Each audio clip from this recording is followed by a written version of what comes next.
सूर नदी पात्रात अरोली कोंदामेडी परिसरात पुन्हा अवैध रेती उपसा सुरू झाला आहे। विशेष म्हणजे रेती चोर आता बैलबंड वापरून चोरटी वाहतूक करत आहे। रेती बंद असतानाही हा प्रकार सर्रास सुरू असून महसूल प्रशासनाचा अप्रत्यक्ष आशीर्वाद मिळत असल्याची चर्चा स्थानिकांमध्ये आहे। या अवैध रेती उपशामुळे राज्य शासनाच्या कोट्यवधी रुपयांचा महसूल बुडत आहे।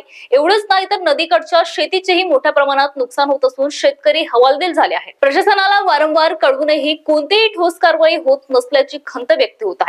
सध्या जिल्ह्यात केवळ 4 गाव हा एकमेव रेतीघाट लिलाव झालेला आहे, पण नागपूर व आसपासच्या बाजारपेठेत रेतीची मोठी मागणी असल्याने चोरी थांबलेली नाही। पर्यावरणाचे मोठे नुकसान होत असून नियम केवळ कागदोपत्रीच असल्याचे चित्र दिसत आहे। पर्यावरण प्रेमी आता प्रशासनाची याबाबतची उदासीनता अनेक प्रश्न उपस्थित करते। बैलबंडी फक्त घरगुती बांधकामासाठी रेती वापरण्यासाठी परवानगी असताना उलट चोरीची वाहतूक केली जात आहे। प्रशासन यावर कारवाई करणार का, हा प्रश्न सध्या स्थानिकांमध्ये चर्चेचा विषय ठरला आहे। महाराष्ट्र टीव्ही 24 करिता गौरी गणेश बोरकर, अरोली। बस मसराम।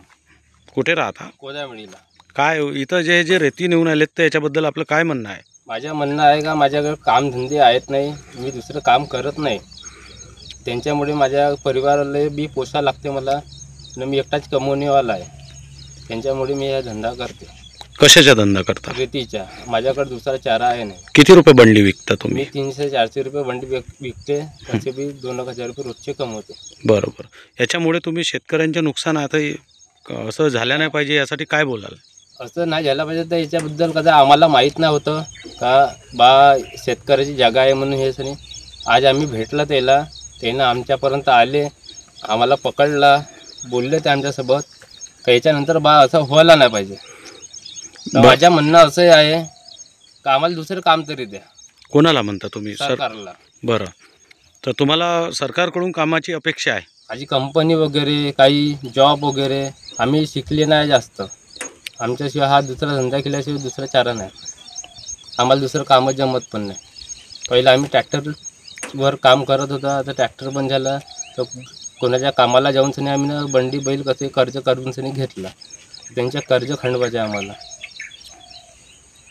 मी वामन आखरे कोदामेडीहून बोलत आहे।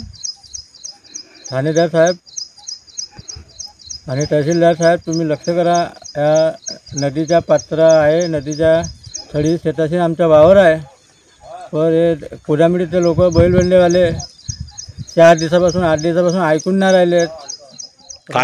काय करून आले हे बैलबंडीवाले? काय रात्री पहाटे 4 वाजता येऊन सकाळी रेते पडून घेऊन जातात आणि सायंकाळी सुद्धा येते, ते लोक दिसत नाही, चोऱ्या करून राहिले, रेती भरून नेतात आणि ते नेऊन गावामध्ये विकतात। तर आमच्या वावराला धोका आहे, हे मोठाच्या नाला केला आहे, आमच्या वावराला लागू शकते, हे लोक ऐकत नाही, तर आम्ही आता काय करावं? ठाणेदार साहेब आणि तहसीलदार साहेब, तुम्ही थोडं लक्ष करा, आमच्या वावराला नुकसान आहे, नाला पडून राहिलेला आहे, एवढं मी बोलतो। शंकर बारे बोलत आहे मी कोदामेडीवरून। आमच्या बाजूला शेती आहे नदीला लागून आणि येथे हे खूप रेती म्हणजे डोहारत आहेत, सकाळ संध्याकाळ दुपार, आणि हे इकडं म्हणजे नेऊन सण्या तिकडे विकत आहेत आणि आमच्या शेतीला खूप धोका होत आहे।